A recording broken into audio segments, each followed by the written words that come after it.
তো যাই হোক, আজকে একটা বিষয় নিয়ে কথা বলতেছি, সেটা হলো আকাশী পশ্চিমপাড়া।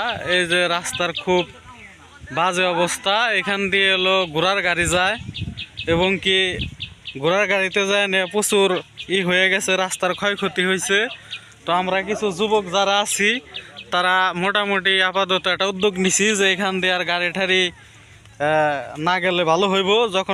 যখন রোদ উঠে রাস্তা শুকাইব তখন জানি এখান দিয়ে গাড়ি নেয়, তার আগে জানি গাড়ি ঠাড়ি না নেয়। আপাতত বেড়া ঠেড়া দেওয়া হইলো, প্রাথমিকভাবে না করে দেওয়া হইব। আপনারা আমাদের সাথেই থাকবেন। এই রাস্তাটা এই যে জুয়েল কাকা অনেক পরিশ্রম করতেছে সেই সকাল থেকে।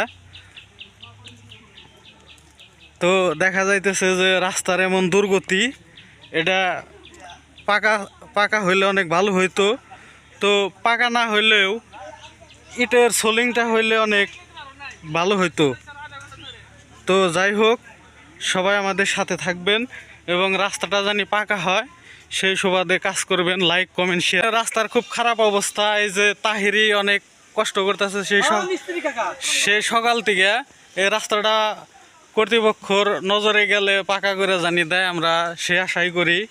এই যে এদিকে জুয়েল কাকা আছে, এদিকে তাহিরি, একটু পরপরই এখান থেকে গাড়ি নিয়ে যায়, ঘোড়ার গাড়ি, আর আমরা বাইক ঠেক নিয়ে যাইতে পারি না। এই যে খুব করুণ অবস্থা। তো সবাই আমাদের সাথেই থাকবেন, ভালো থাকবেন। ধন্যবাদ। আসসালামু আলাইকুম।